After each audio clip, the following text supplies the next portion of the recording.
Hidup itu ya tentang pilihan. Selalu banyak pertimbangan dalam perjalanannya. Faktor keadaan, ego pribadi, pasti nimbulin pertentangan tersendiri waktu kita harus milih langkah mana yang kita ambil.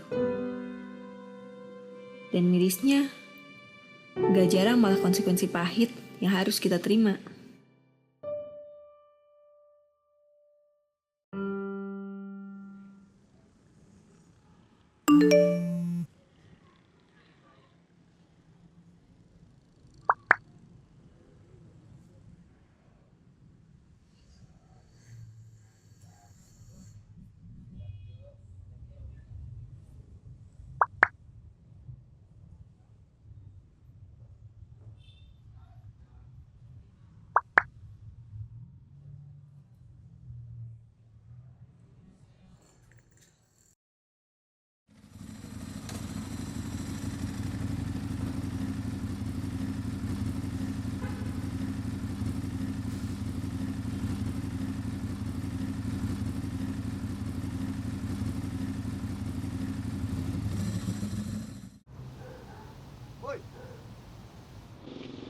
Mas, Gojek nggak boleh kesini mas. Loh, kenapa nggak boleh? Aturannya di sini emang udah kayak gitu. Aturan apa? Aturan kok saya kayak gitu Udah sih? kesepakatan sama masyarakat sini sama. Kesepakatan sama apa? Gojeknya. Saya juga warga sini.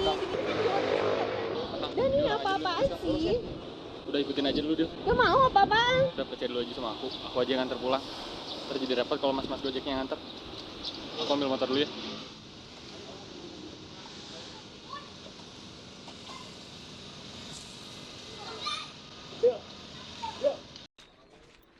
Deal.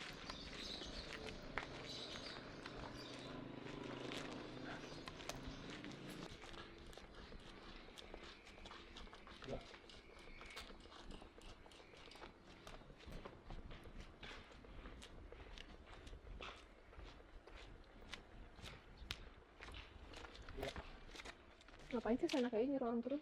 Gak gitu maksudnya. Terus aturannya itu aturan siapa? Seenaknya. Gak di jalan, gak di Senayan. Seenaknya aja bikin peraturan. Bikin peraturan cuma buat keuntungan sendiri. Jangan samain kita sama mereka-mereka itulah. Jelas beda.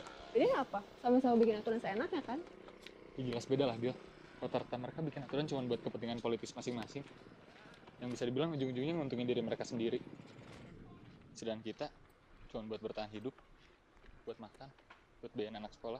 Jadi nggak bisa kamu nyamain kita sama mereka-mereka itu. Tapi soal bikin aturan seenaknya itu nggak salah kan? Cuma subjek sama tujuannya aja yang beda. Deal. Apa yang mereka lakuin itu cuma reaksi dari keadaan sekarang aja. Nggak lebih. Semenjak ada Gojek, penghasilan mereka turun drastis. Sedangkan kebutuhan hidup tetap sama. Malah nambah. Jadi ya udah terima aja kondisinya jadi kayak gitu. Udah, kalian juga terima aja penghasilan kalian tetap segitu. Kok nggak enak banget kata-kata kamu, Deal?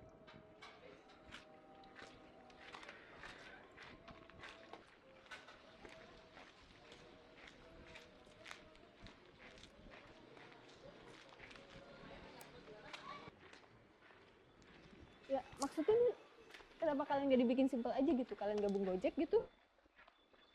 Ada yang bilang, ada beberapa kebijakan yang bikin pihak ojeknya nggak enak. Contohnya?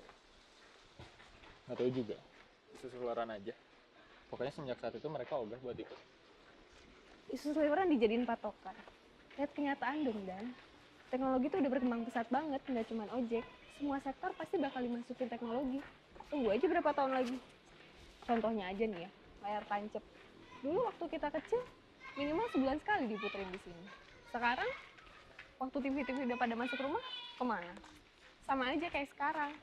Semua orang tuh udah pada pegang smartphone. Jadi ya, pas Gojek ini muncul, orang-orang merasa termudahkan hidupnya.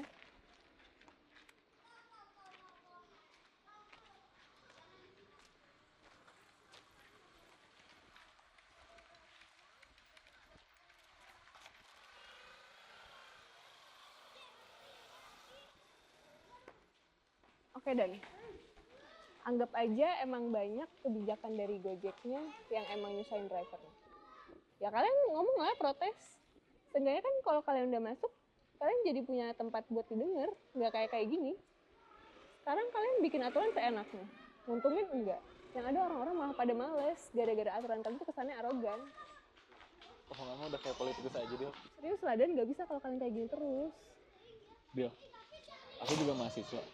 Aku ngikutin arah perkembangan teknologi kayak yang apa kamu bilang tadi. Emang sih, yang lebih pinter bakal milih penghasilan mana yang lebih baik. Cuman buat mereka, penghasilan itu ya uang mana yang ada di depan mata mereka. Nggak ada peduli mereka sama teknologi. Bahkan mungkin beberapa dari mereka ada yang belum bisa ngoperasiin smartphone. Emang kayak itu, Dan, orang-orang kayak kamu gitu loh yang punya peran penting di kondisi kayak gini. Kamu tahu realita yang ada. Kamu juga hidup bareng mereka, susah-susah bareng. Ya kamu punya kapasitas lah buat kehidupan mereka jadi lebih baik. Peduli banget sama kehidupan mereka, Dil. Ya nggak peduli-peduli banget sih, cuman aku males aja gitu kalau tiap naik Gojek, aku harus ngalamin kejadian kayak tadi. Kirain emang peduli beneran. Ya ntar aku coba deh.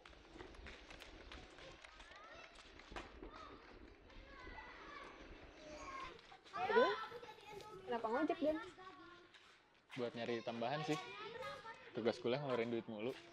Gak enak juga kan kalau minta terus sama ortu. Masih untung udah dikuliahin. Jadinya gini deh.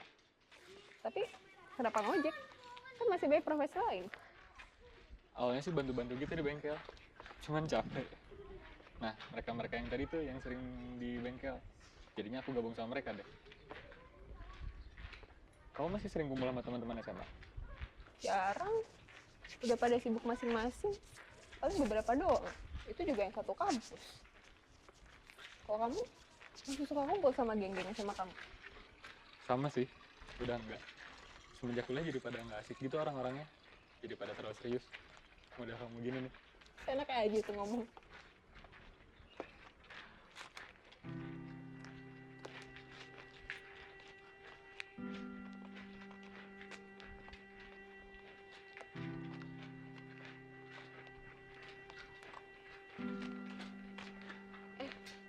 Lucu juga ya. Kita udah lama gak ngobrol. Terakhir paling pas perpisahan SMA. Sekalinya ngobrol malah jadi kayak gini. Langsung emosional gitu dua-duanya ya. Ya emang mestinya gini dulu kali ya. Tapi aku jarang lihat kamu deh semenjak aku ngajak. Oh, kos, Dan. Kita juga kalau pulang pas weekend doang. Tapi aku juga jarang lihat gerbang atas, soalnya jauh, males.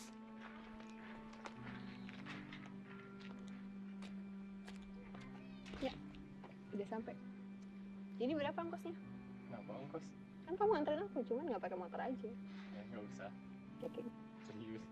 Yaudah. Nomor kamu masih yang lama kan? Masih kok. Kenapa gitu? Enggak, nanya aja. Yaudah aku pamit duluan ya.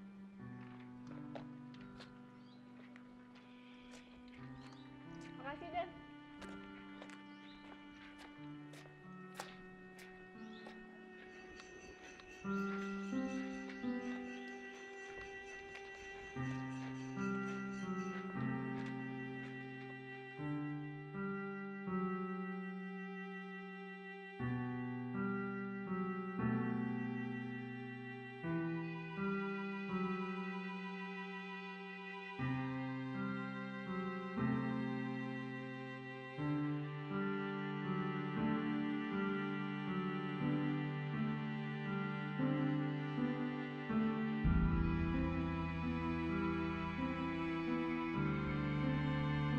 Hidup itu ya tentang pilihan. Selalu banyak pertimbangan dalam perjalanannya. Faktor keadaan, ego pribadi, pasti nimbulin pertentangan saat kita harus milih langkah mana yang kita ambil.